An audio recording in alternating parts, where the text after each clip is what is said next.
It's Waxing Lyrical, baby. Hello, Waxers, and welcome to Waxing Lyrical with Mainz and Dutts. I'm your host, Mainz. My colleague, who's never been tapped up in Blackpool, it's Mr. Neil Dutton. How are we, Neil? Not quite sure how to go with that one. It's just the internet has exploded, or what we would describe as Liverpool FC internet has exploded with news that Southampton were going to hit them with the naughty stick, so they've literally gone back in the box. Oh, so Copite Twitter isn't happy. Copite Twitter is reaching Arsenal Twitter levels right now, which is not a good place to be. Like.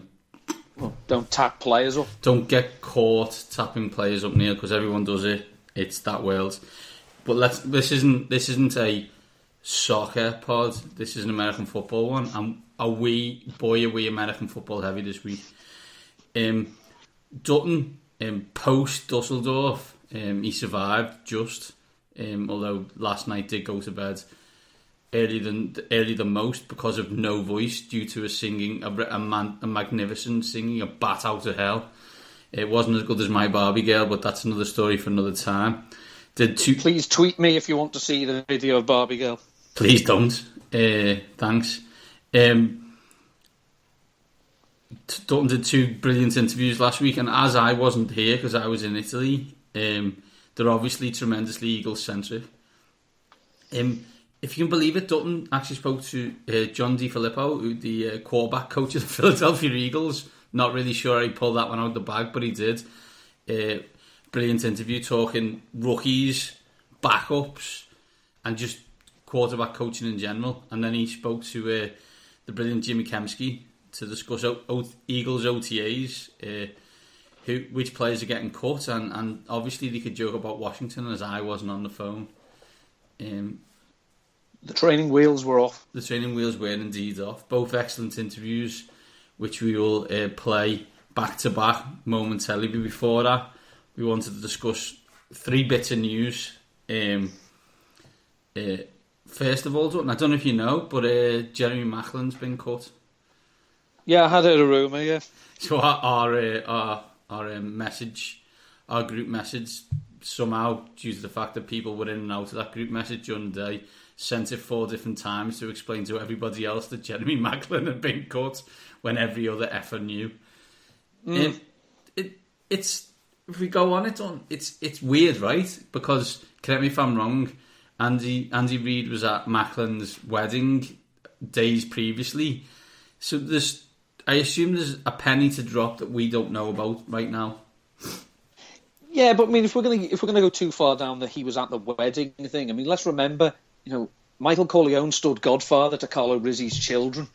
So ultimately, the killers come with smiles.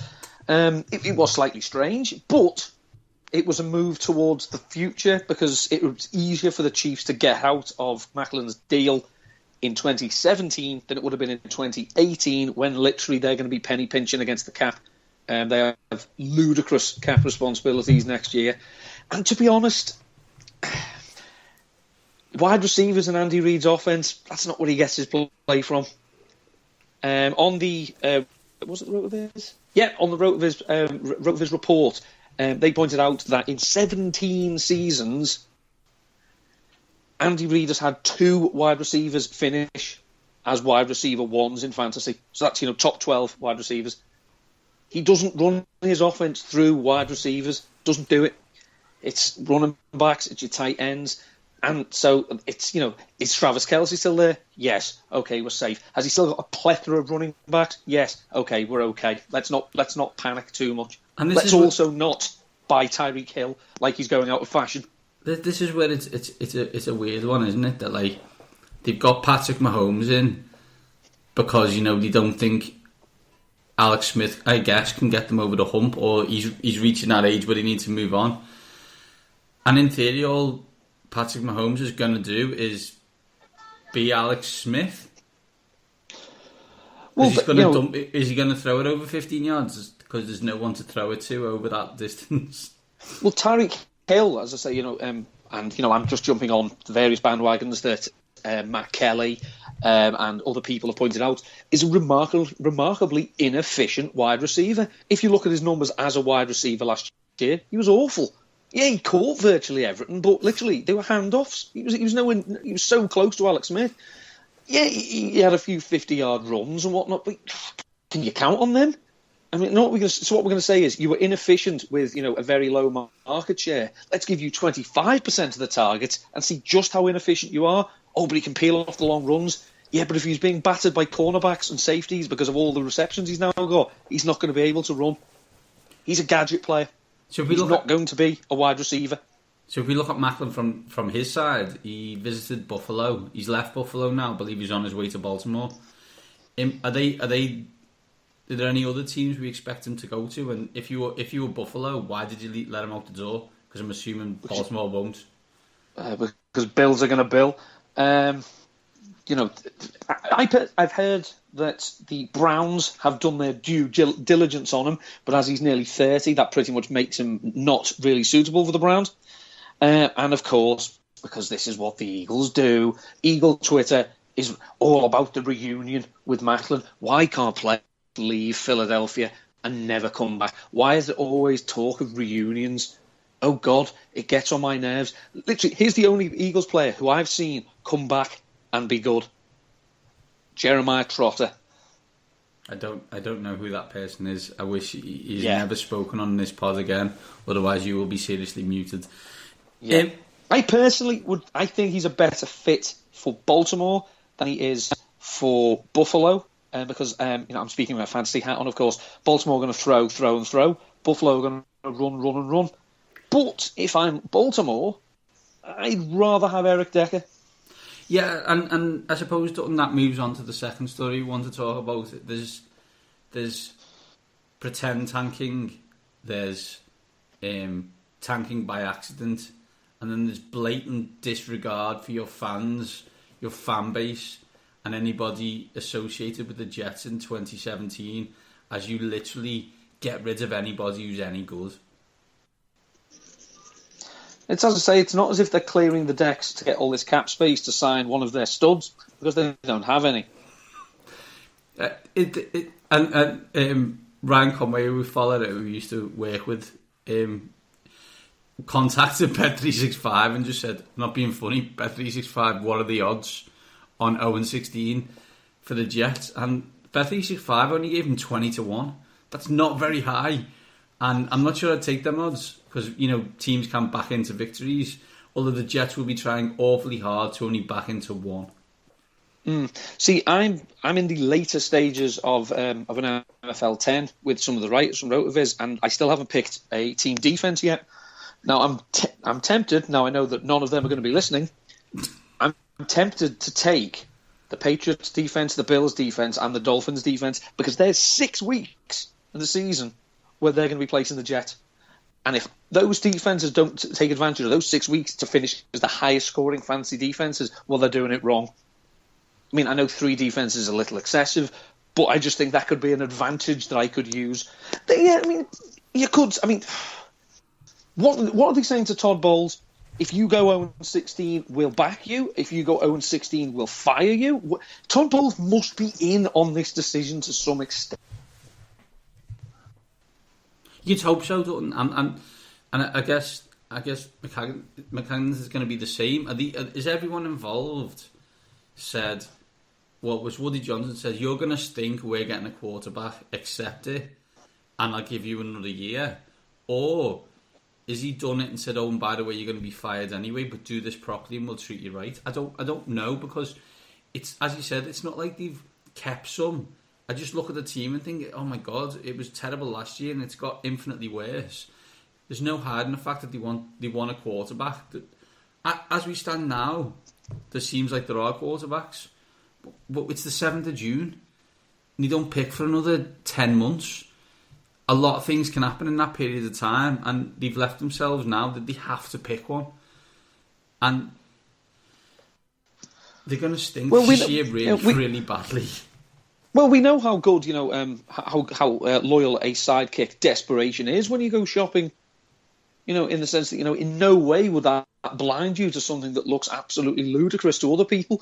Oh, sorry, no, that's the exact opposite. They've literally, as I said, we need a quarterback. We need a quarterback. We've got the pick of them. Let's pick one. That's not how it works. I know quarterbacks get pumped up the draft board because of need, and in a planet of how many billion people, we can't find 32 serviceable NFL quarterbacks, but yet we can find at least 32 of them who've got a job before Colin Kaepernick. And they've literally said, okay, we don't have to bother horse trading, we don't have to do anything, we can take whichever one we want. That's a great strategy if you have talent evaluation skills. And you don't. It's quite clear. You don't. I think if we spin this to the Decker side, he's going to be cut/traded. So cut, because why would anyone trade for him unless you don't think you're going to get him? And I suppose the question is, who's top of the list to sign someone like Eric Decker? Are you looking at? You mentioned Baltimore. Is there anyone else who you think should be having a dabble? Well, the problem is there's a few teams who I think he'd have a fit in quite well and they make some offenses even better. I'd love to see him in Dallas because he is one of the better touchdown scoring wide receivers in the NFL. You imagine getting down to the red zone, having Des Bryant and Eric Decker and Jason Witten, and also saying, but here's Ezekiel Elliott as well. Go on, stop us. Fortunately, they've got no cap space, so they're not going to be able to pay him. Seattle, spoken of, again, he's not going to get a lot of volume, but he might help, the red zone. And again, it comes down again. I mean, if, I did see one. Oh, the Chiefs might be interested. Are you kidding me? They've just done this. They didn't cut Macklin to sign Decker. I don't think they're going to do that, are they? I look at it and think, I understand the Jets' philosophy. The worst thing you can be in the NFL probably is 8-8. Because you can't go anywhere. Before, yeah. You can't go anywhere on it. So I understand absolutely tanking. But are the Jets fans going to pay half price for the season tickets this year? Do you know what I mean? No, of course not. Is your PSLs, the licenses that you have for the corporate boxes, are they going down 50%? I doubt it. So you've got 8 games where you're going to, lose, and that's not good. And yeah, as you said, for people who play daily fantasy, which we talk about a lot, get Miami, Buffalo, and New England twice next year will be very high prices, but maybe something worthwhile. Absolutely. Final ones up, before we get to the interviews, is one you picked, just, I guess, to get me angry, is the Kirk Cousins no progress on a long-term deal concept. You talk first and then I'll rant. Well, it has been slightly flipped because now apparently I'm reading that there has been progress and that for the first time in 2 years, I'm just going to leave that to float. For the first time in 2 years, Bruce Allen has had an actual negotiation with Kirk Cousins' agent. You've tagged this bastard twice and haven't spoke to his agent. Seriously, I wouldn't let these people run a bath. Now, they're going to have to basically break the bank, I think, for Kirk Cousins to want to stay because they've made it quite clear they're going to use him up. They're basically a cheap whore. They're going to use him up and throw him away. Well, I personally, you'd have to pay me an awful lot when I could go somewhere else, and basically be assured a starting job forever because I'm, mates with the head coach. But the big thing is that, they are on a deadline to get this long-term deal done. And if I'm, Derek Carr, I'm watching very carefully and saying, look, I don't want a deal, I don't want to be negotiating once training camp starts. But as soon as that contract, if it gets done, which it won't, as soon as that gets done, that's where we go from. I think we need to, friend of the show, Andrew Brandt nails this, Dutton. It's all about time, right?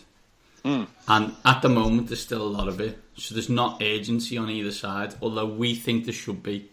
Fans think there should be. Why is this not done? Why is this not done? Why is this not done? It needs to be done because you need a quarterback. And whether we like it or not, Kirk Cousins is like 10 to 15. So what are you saying to me is, if you get rid of 10 to 15, that means you think you can get 1 to 6. Because nobody would point getting 8. You know what I mean? How are you getting that? You're pulling that out your flipping backside.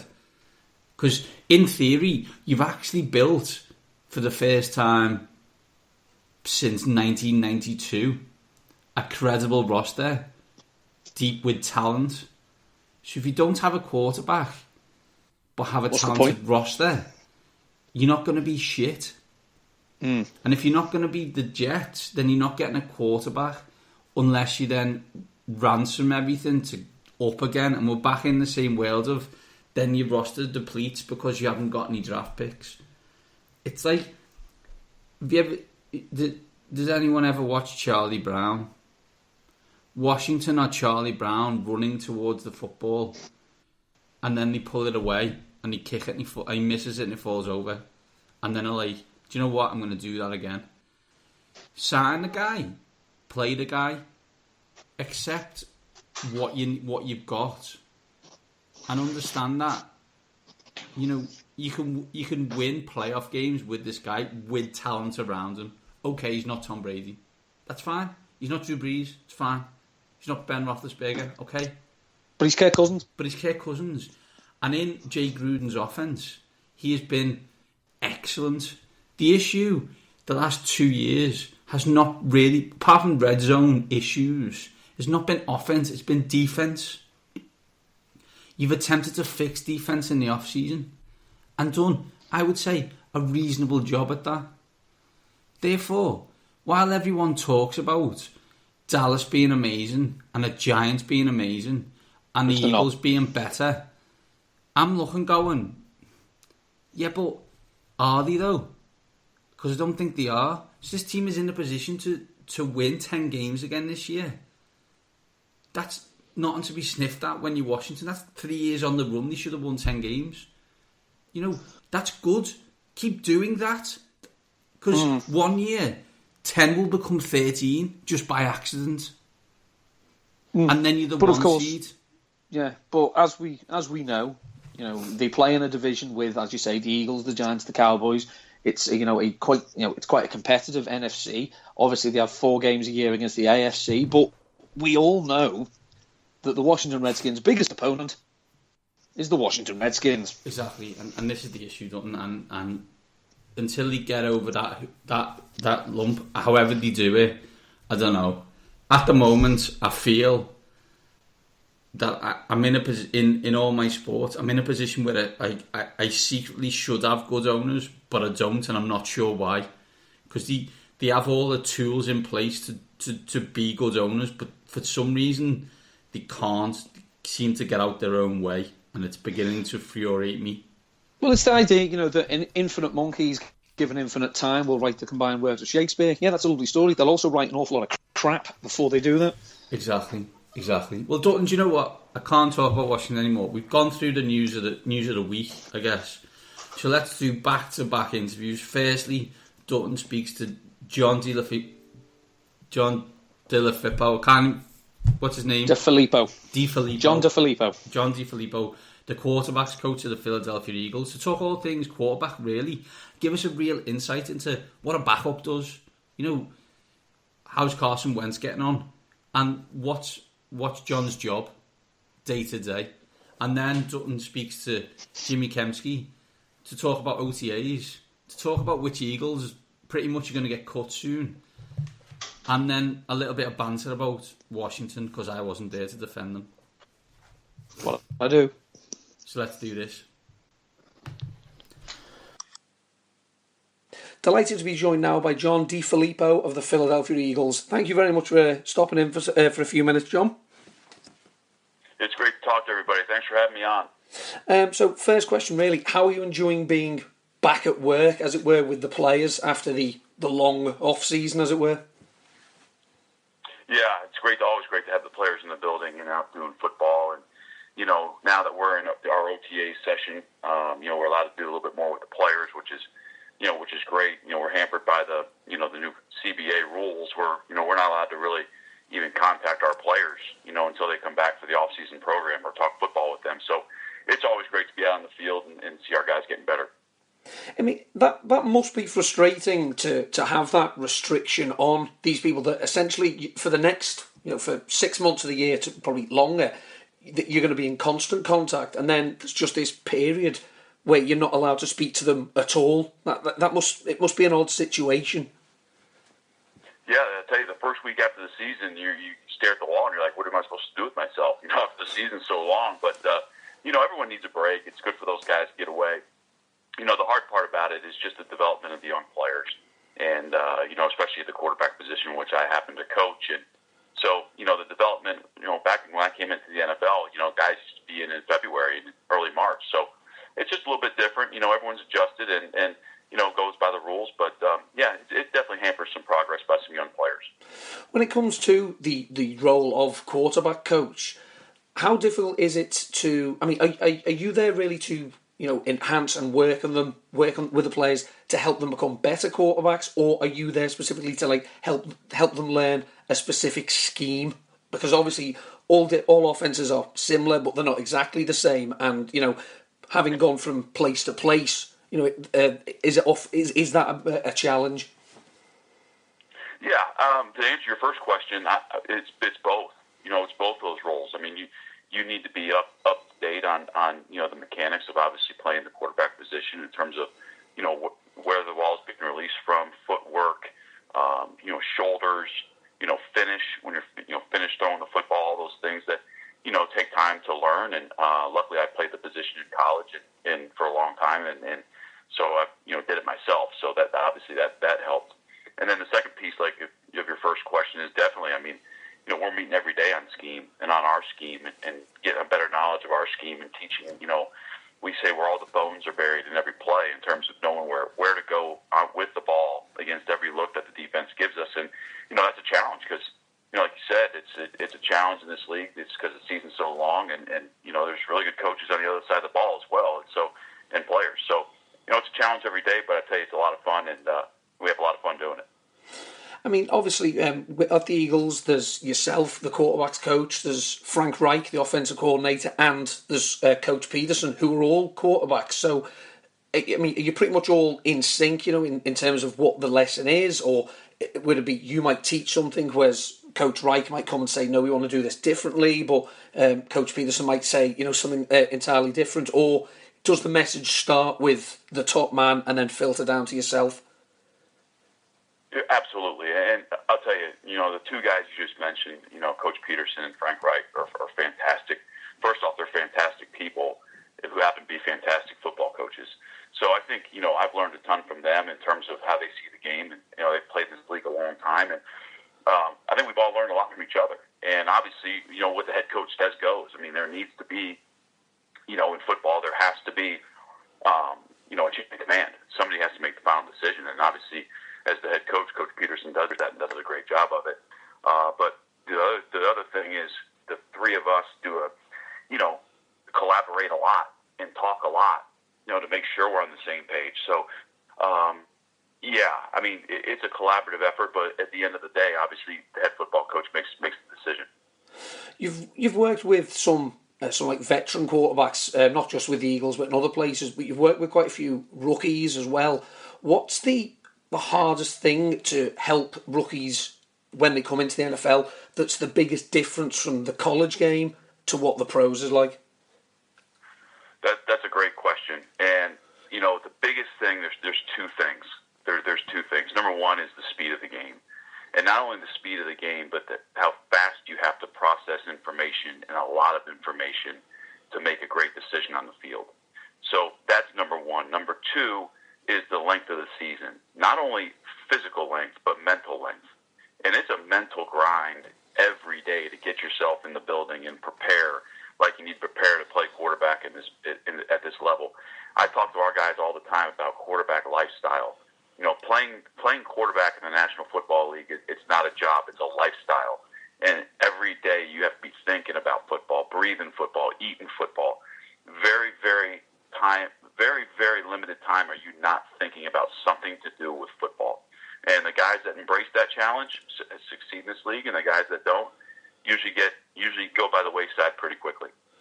I always remember there was a story I heard from Peyton Manning's first season, because Peyton Manning, when he came in, I think he threw, 26 interceptions in his first year, and on one of them he threw it, and it was with Marshall Faulk, and he went, I didn't think the defender could make that play.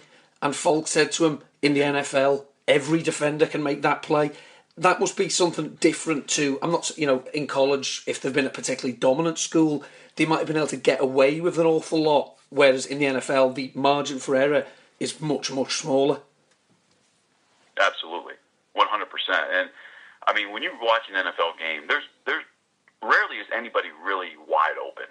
You know what I'm saying? Like the DBs in this league are really, really good, and the safeties in this league are really, really good, and the linebackers in this league are really good, and the defensive linemen are fast and big.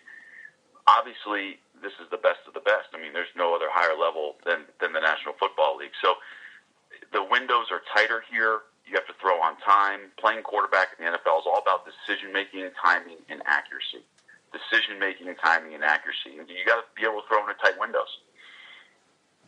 As you said then, you want the quarterback to, basically it's not the job. As soon as they're drafted, that's not the end of the journey. It's the beginning. They have to embrace this lifestyle. I mean, there have been players who've come into the NFL who've had, probably incredible talent, but they've not been prepared to put that work in. Is it in those situations, can it sometimes be better to have a player who's not as talented but is prepared to put it in, rather than just say, oh, well, maybe he can coast on talent? You need to be talented to play in this league. I'll give you a quick story about one of the quarterbacks here in Philadelphia, Matt McGloin, who I was with 2 years in Oakland. I mean, Matt came in as a undrafted rookie free agent after the rookie minicamp. So, I mean, he wasn't even invited to our rookie minicamp in Oakland. Came in on a tryout basis. A day we were trying out quarterbacks, and ended up making our football team that year. And that's a story really of just the points you just brought up. Is if you looked at Matt, he's 6'1", he's 212 pounds. He doesn't look like guys like Ben Roethlisberger and Peyton Manning and Phillip Rivers and Eli Manning and those guys from a physical stature, okay? But from a mental stature and the way he approaches the game on an everyday basis and his competitiveness and the way he loves football gets him to be, play like a 6'5" player, because he knows to go with the football wherever he needs to go with the ball. I mean, he's just a really, really good player, and he's a fantastic competitor. So I think that's a credit to Matt and the way he's approached the game. Well, it's talked about, how obviously, the Eagles have Carson Wentz and they invest an awful lot in him, and we all hope that he's going to be the starter for a long period of time. The phrase that's always said is, that the backups, they don't get an awful lot of reps in practice. What then do those players do in practice when they're not getting the live reps? I mean, one would assume they're not just sat on the sidelines sitting on the helmet. No, that's good. That's a great question. See, in the NFL, we're only allowed to have 53 players on our roster, and then a handful amount of practice squad players. So basically, when we practice, our starting offense practices against the second team defense, okay, and vice versa. When the defense is up, the second string offense is practicing against the first string defense. So those guys are running the second string offensive huddle against our first team defense. So they're not necessarily running our plays. They're running the plays that the opponent, that we're preparing for our opponent. But at least they're getting to work on their craft and work on their game in terms of decision-making, timing, accuracy. So they're still very, very active in practice. The thing that I have to be really careful in during the season is that the guys are still getting the amount of cardio that they need to stay on top of their game from a physical standpoint. So we do some sprints after practice. We do some extra cardio work on our days off on Tuesday, just to get a sweat in. So, we're in tip-top shape come Sunday.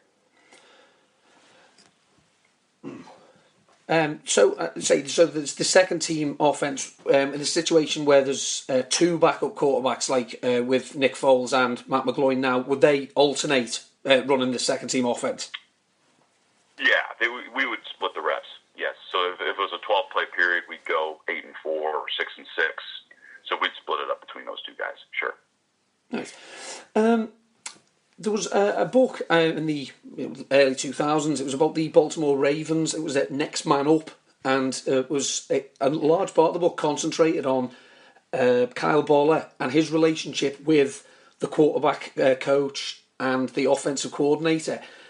How much, if say Carson Wentz says in practice, I really, really like this play, what does and wants to get it incorporated into a game plan, would he bring that to you, or would you encourage him to take that kind of conversation to Frank Reich or Coach Peterson? Yeah, absolutely. I mean, I don't want to speak for Carson, but I think Carson has the relationship with all three of us, Coach Peterson, Coach Reich, and myself, that I think he would feel, comfortable coming to us with those ideas. The quarterbacks, and Coach Peterson calls our plays, Coach Reich and myself, on Saturday mornings, we sit in the quarterback meeting room and go through the whole call sheet, for the upcoming game the next day. And Carson goes through and ranks, the quadrants we have in terms of red zone passes, in terms of goal line passes, in terms of third down passes. And, we encourage him to say what he likes. And now, if he doesn't like something, there needs to be a reason why he doesn't like it. He can't just say, hey, I don't like this play. There needs to be a reason for it. But we encourage him to say the plays that he's more comfortable with than others, because he's the one out there throwing it, not us. So, if we feel comfortable with it and he doesn't, that's not going to do our team much good. So, there's a lot of collaborative talking in terms of what plays are going to be called on Sunday. I suppose as well, I mean, if you're practicing a play and it's not working, is that would it then be a conscious decision to say, all right, it's not working, it's not going to work? Or is there more emphasis, because, as you say, there's such limited practice time, to say, no, we have to make it work? Well, usually in a case like that, it's a new concept. So there's a lot of times where, you'll practice a play and you don't feel comfortable with it, and then if it fits, you can carry it over to the next week, and then you just get more practice time at it, and then it usually is added, in plans down the road for coming opponents. So that's usually how that process goes down. We're coming to a period in the NFL where some all-time greats are going to start leaving the game. We've already, Peyton Manning's retired. Tom Brady, despite saying he's going to play till he's 76 or whatever it is, and Drew Brees as well. Do you think the NFL, especially at the quarterback position, we're going to see a change in that, given what the college ranks give to the game? Or is it going to have to be a case of, well, once they get from college, they need to learn how to play as an NFL quarterback? I think there's a lot of good young quarterbacks in this league right now. I mean, you look at Jameis Winston, you look at Marcus Mariota, you look at Derek Carr, you look at Carson Wentz, you look at Dak Prescott. I mean, there's a lot of, I'm just mentioning the guys that have been drafted in the last couple of years, and I apologize to any of the quarterbacks out there that I'm forgetting, because I'm sure I am. I'm just naming names. There's a lot of really, really good young quarterbacks in this league. And I'm sure there's from what I hear from all of our personnel department here, that there's going to be a good amount of young, good quarterbacks coming out in next year's draft class as well. I have not obviously watched those guys yet. That's next off season. But I think there's going to be, I think the game's in good hands in terms of the quarterback position. Well, hopefully the Eagles, we don't need to know about the quarterbacks in the next class or the class after that. We've got our guy. We don't care. We'll focus on the other positions. When it comes to the draft. Yeah, I mean, absolutely. I mean, that's definitely what we're all thinking. There's no doubt, and I know Carson wants to be here, for a long, long time. So, and that's what we're all anticipating. So, but you always, in today's world of the NFL, in terms of free agency, coaches and players changing teams as much as they do, I'll always evaluate, and I'll always write a report on every quarterback that, in terms of that's coming out, in terms of that's at the combine, because at some point down the road, and whether you're on another team or he comes to your team, or vice versa, you're going to want to know who the guy is and what his skill set is, and how you evaluated this young man, and all those things. So you're always in the evaluation process, even if you have a great one. You're always evaluating everybody. Because as you say, I mean, if you evaluate someone in 2018, 6-7 years down the line, if you're still with the Eagles, you might be a head coach yourself somewhere else, and this player comes in, it's like, oh yeah, I remember this. He could do this, and it makes that transition a little bit smoother for both of you. Yes, absolutely. And the other thing is when we go to the combine and we fly around and visit these young men, it's time with them. So you get to know a player from a character standpoint. You get to know how he thinks. You get to know how he learns. You get to know how he moves when you see him in person. How athletic he is. Does the ball jump off his hand?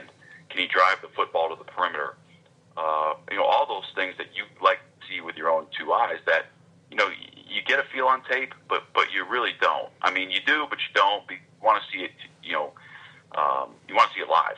So, like I said, you're always evaluating everybody all the time. And my last question for you, John. It's been fantastic chatting to you. I really appreciate it. Of the quarterbacks you've worked with in the NFL, let's say you've worked for a few teams, who's the funniest? The funniest? Probably Carson Palmer. Is there any particular reason he just got this particular way about him? He just has he's got a really quick sense of humor. Really good sense of humor. Because obviously, quarterbacks, we know they're the poster boys of the NFL.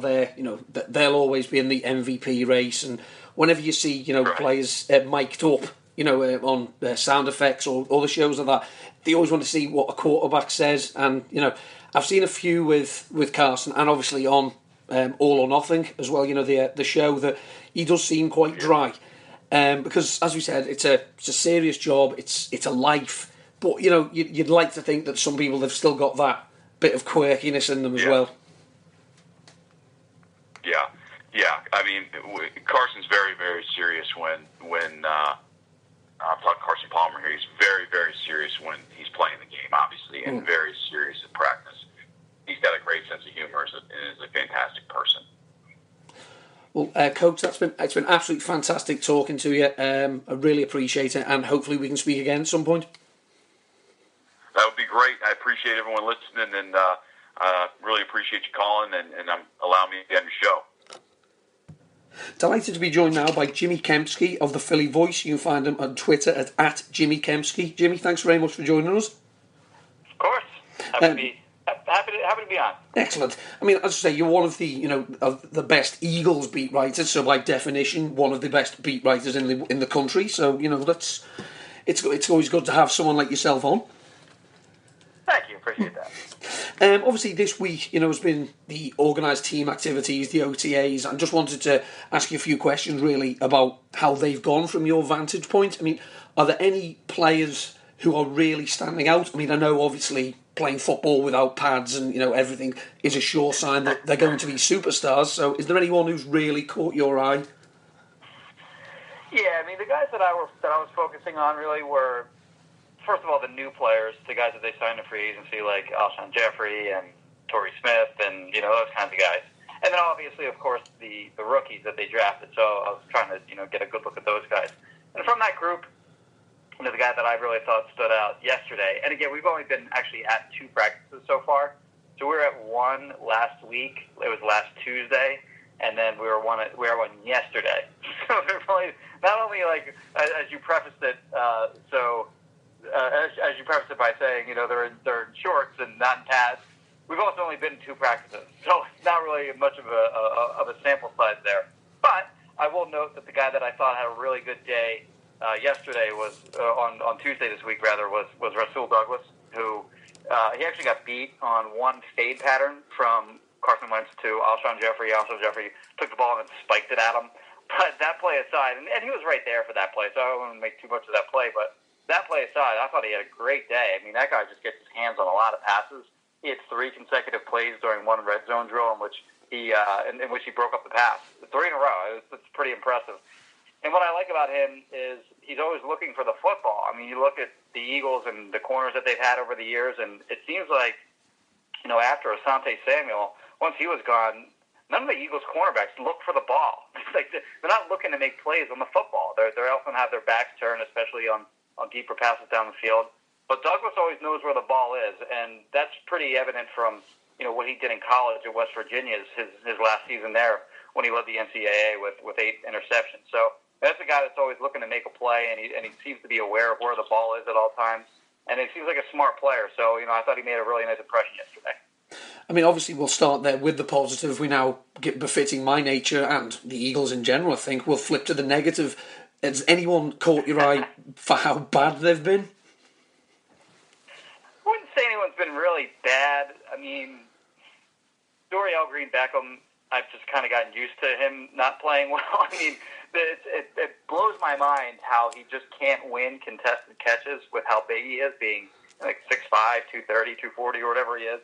and they're contested catch opportunities that he has all the time, and he just never makes them. And that has kind of carried over into this year too. And I'd be really surprised if he made the final 53-man roster when it's all said and done. I will note one rookie, and I don't want to raise any alarms or flags or anything here because I don't think he's done anything bad necessarily. But the one guy that really hasn't kind of stood out quite yet in any way has been Shelton Gibson, the wide receiver that they picked in the 5th round. I actually thought it was a really good pick when they got him. I think he brings a lot to the table in terms of his speed and his ability to track deep passes in the air. But I really just haven't seen much out of him so far. Maybe he's been playing well in the practices that the media isn't attending, so I really have no idea. But just in the 2 days that we were allowed to attend, just really haven't seen much there yet. Gibson was one of the wide receivers who, according to the reports, that Wentz was told to go away and research. Was he not? I'm sorry, say again? It was reported, during the pre-draft process that Carson Wentz was given some names of wide receivers to go and research himself, and Gibson was one of those players, I believe. He was, yeah. So and he worked out with Matt Collins too, but I think that was more of a result. I think they may have the same agent, but he did work out with both of the receivers that they drafted. Or I don't know if he worked out with both of them necessarily, but he worked out with Collins. And yes, you're right. That Gibson was, one of the receivers. There's a list of like 9 or 10 guys that they had Carson Wentz look at their tape, and Shelton Gibson was one of them. Right. So there's obviously, you mentioned, say, Dorial Green-Beckham, who, given the influx of players, especially at wide receiver, I mean, obviously there's some degree of instability, considering most of them could be gone by the end of 2017. The only other obvious player who you think is probably on, the borderline, as it were, who I don't think he's even been there yet, is Marcus Smith. Has anyone done anything to show that even if Smith returns, he'd be, in with a shout of being on the team in 2017? He's gone. That's the short answer. The short answer is he is gone.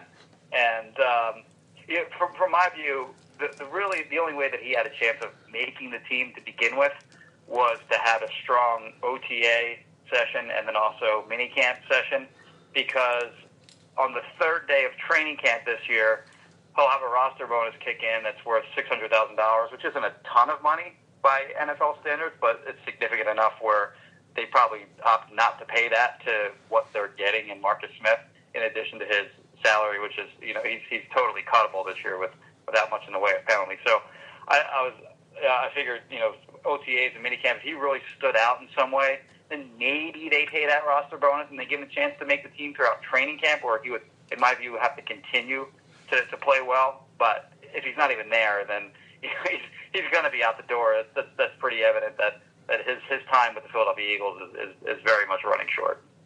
They mentioned it on the Bleeding Green Nation podcast the other day. It was a question from someone who said, take the cornerbacks aside, which, as we know, and as you spoke, it's not been exactly an area of strength for the Eagles since, we'll just say that. Is there a particular position on the Eagles this year that you think is still a worry? From where we are now, that you're concerned about, that they didn't take the right steps to improve, or didn't take any steps to improve, maybe? Yeah, when I look at the roster as a whole, and just looking at the starters alone, I think they're fine. So not like they could be better in certain areas, and I don't think they really have any superstars on the offensive side of the ball. The closest thing to that right now would be Alshon Jeffrey, but I think there's good, at least at a minimum 10 to 12 to 15 receivers across the league that are better than him. So I think he's a very good receiver and it'll be a major upgrade. I don't see any star players on that offense, so I think they can certainly upgrade there. But when you look at each position individually, I don't think they have any glaring holes there. Defensively, the only place where they do have some glaring holes is at cornerback. Otherwise, I think they're okay with their starters across the board on defense. The one area where I do think they have some trouble heading into this year is their depth on defense, and that's really important because you're going to lose guys at some point during the season, and I would question their depth at safety.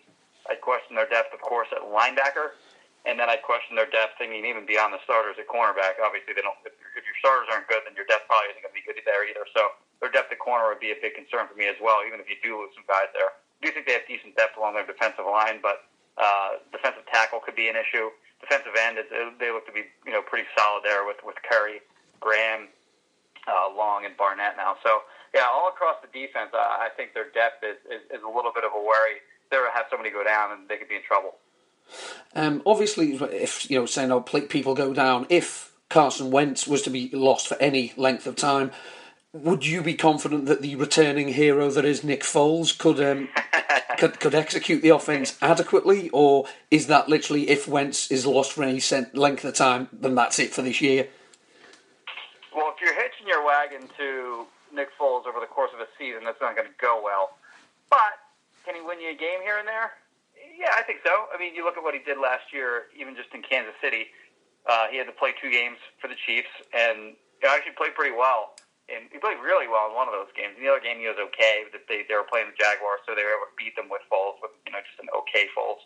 But yeah, I thought he played well enough to win those 2 games last year, and he did. So, with Andy Reid, they have the same offense there that he'll be coming back to in Philadelphia. Obviously, he learned that offense when he was a rookie here in Philadelphia. So, I mean, I think he's a good fit for what they're looking for in this. I think he's a good backup. I think he's a little bit underrated of a player. He's not the 27 touchdown, 2 interception guy that we saw in 2013, but he's also not the same guy that was in St. Louis with the Rams, where he was just absolutely dreadful. He's somewhere in between there. So I think he's a really solid backup. You have to win a couple games with him here and there. I think they can do it as long as allow other guys step up, and that's kind of obvious.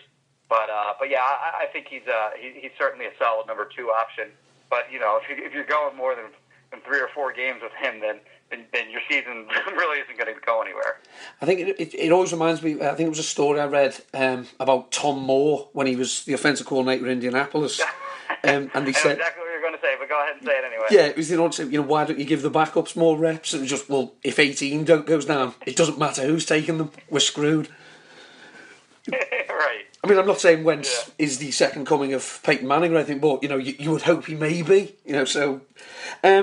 A few questions, I'd say. Just last couple of questions. It's obviously my co-host is a Redskins fan. He's not here, so I have no filter, so I'll just continue to abuse them. And you can help.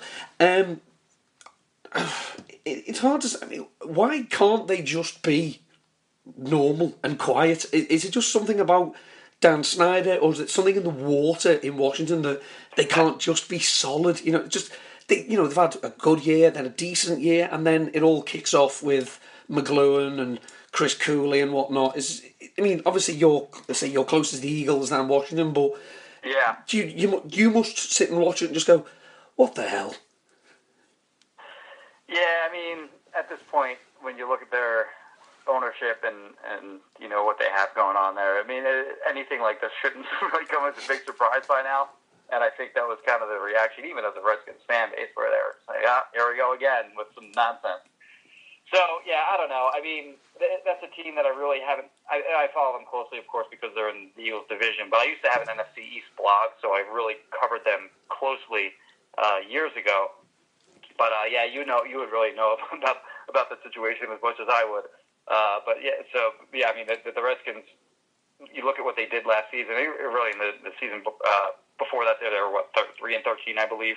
They come out last season, and Kirk Cousins plays well. And I guess they weren't. I don't remember what they were 2 years ago. Sorry if that was incorrect. But last year they played well. They were certainly in the playoff hunt up until the end of the season. There, they got some good play from Kirk Cousins. They lose both their wide receivers this offseason, and then they have all this mess with the front office. So they really kind of can't get out of their own way. They'll be kind of an interesting team to look at and see if, kind of the front office turmoil kind of turns into poor performances on the field. And then obviously the other 2 teams in the NFC East, the big barriers that I seem to think, because I've read elsewhere that people are making cases for the Giants to be the best team in the division, and others are saying, well, the Cowboys are the reigning champions. The thing that seems to be in Dallas's way is that the last 2 years when they've gone 13-3, they've played 4th place schedules that year. And then last year, obviously Tony Romo went down and whatnot. When they've had to face a first place schedule, they absolutely cratered. And then the Giants, their problem seems to be that Eli Manning, it looks like he could be doing pretty similar to what Peyton did and just breaking down before our eyes. So it's great to watch. Don't be wrong, as an Eagles fan. But I just wonder, what are your thoughts regarding those two teams? Obviously, going into this year. Yeah, just taking the 60,000-foot view of the Giants, you look at what they did 2 years ago when they went 7-9, and what they did last year. What were they? 11-5 last year. I think so. Yeah. They played a lot. They played a lot of close games both years. So when they went 7-9, they were in a lot of close games, and they blew a lot of games at the end of games that year. And then this past year, they're much better closing out games at the end of the game. So they wound up winning a lot of close games at the end. Like you look at the Eagles game, for example. If Carson Wentz makes a better throw to Jordan Matthews, it's a loss for the Giants. And they had other games like that where if there's just a play there, play here, then they have more losses than they did. So I think they're somewhere in between there. I think that they're not as bad as they were when they were 7-9 that year. I don't think they're as good as they were last year when they were 11-5. So I think they're more like an 8-8, 7-9, or 9-7 type of team. Whereas you look at the Cowboys, man, that offense is good. You just look at that offense. That offense is really, really good. The quarterback looks good. The running back is obviously very, very good. They have premium skill position players, and Dez Bryant, I don't think Cole Beasley gets enough due for what he does. Jason Witten is old and declining, but he's still a solid option as a blocker and receiver, and just that and the offensive line is obviously very good too. So that's a very complete offense. Where they're going to have some trouble potentially this year is that defense. The defense really just doesn't create much of a pass rush at all. Now they have their best pass rusher, David Irving, who's suspended. They lost like 4 guys in their secondary this offseason. And while those guys weren't exactly special players, they still played together quite a bit. You have to replace those guys. You have to get everybody on the same page. And so the adjustments that they're going to have to make defensively are going to be pretty difficult to, the offense will score points, but can the defense hold them enough to the point where, they don't have to win shootouts every week? I mean, they don't seem to produce big sack numbers, but they do seem to produce big suspension numbers when it comes to their pass rushes. That they do. It's phenomenal. Well, Jim, it's been absolutely fantastic talking to you. Where can people find your work and particularly your stick figures? Yeah, just like you mentioned at the top of the show, phillyvoice.com and on Twitter at Jimmy Kemp. And here we are back after those 2 brilliant interviews by Dutton. Dutton, apart from the fact you sounded like, a cross between Barry White and, I don't know. Joe Cocker. They went well. Enjoyed them. I did. I've followed Jimmy for quite some time. I love how he can express his points using stick figures. It's definitely a talent. And as I say, to get a chance to speak to an actual NFL coach, who's involved, with one of the most important players of the team I follow, was a genuine honour. And it was, I've got to say big thanks to me for arranging it, and of course to Coach Phipp for giving up his time. And just so you know, you said one of. Just so you know, your franchise lives and dies by how this guy progresses. So Flip, as you called him, has a big job on his hands, as this can't be effed up. Today I'd say quarterback and franchise advice from yourself is, it'll be a very, very cold day in hell, my friend. Okay. So that's the show. Eagles centric, NFL heavy next week. Probably less NFL, bit more Weird World. But it's the off season, it's the 7th of June. And we've been on holiday and survived, so we thought we'd do a show. Dutton, any last thoughts? Big congratulations to friend of the show, Matt Money Smith, now the voice of those Los Angeles Chargers. Absolutely done, absolutely fantastic, and we wish him all the best. Dutton is at NDutton13, as he said. If you want to embarrass me even more, tweet him and he will send out me singing Barbie Girl / talking Barbie Girl. Let me finish. He's at NDutton13. I'm at Mainzy7. Combined, we are at waxing_lyrical. Catch us on Twitter, Spreaker, YouTube, wherever. Rate, review, share, do what you will. And we will see you next week. Top guys out.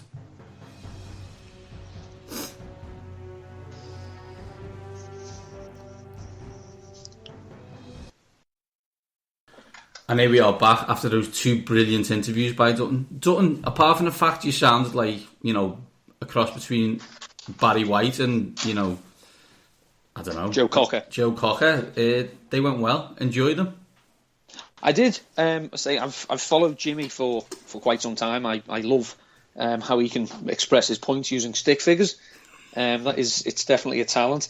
And as I say, to get a chance to speak to an actual NFL coach, you know, who's involved, you know, with one of the most important players of the team I follow, was a genuine honour. And you know, it was, you know, I feel, you know, I've got to say big thanks to me for arranging it, and of course to Coach Phipp for giving up his time.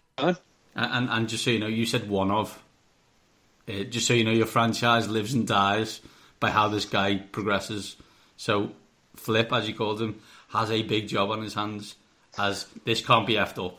I'll today take quarterback and franchise advice from yourself. Is, you know, it'll be a very, very cold day in hell, my friend. Okay, so that's the show.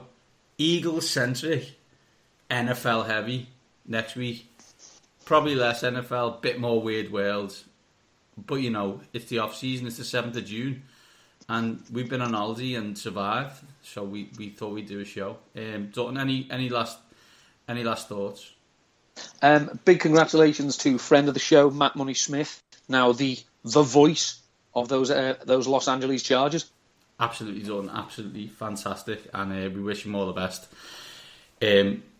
Dutton is at ndutton13, as he said. If you want to embarrass me even more, tweet him and he will send out me singing Barbie Girl / talking Barbie Girl. Let me finish. He's at ndutton13. I'm at Mainzy7. Combined, we are at waxing_lyrical.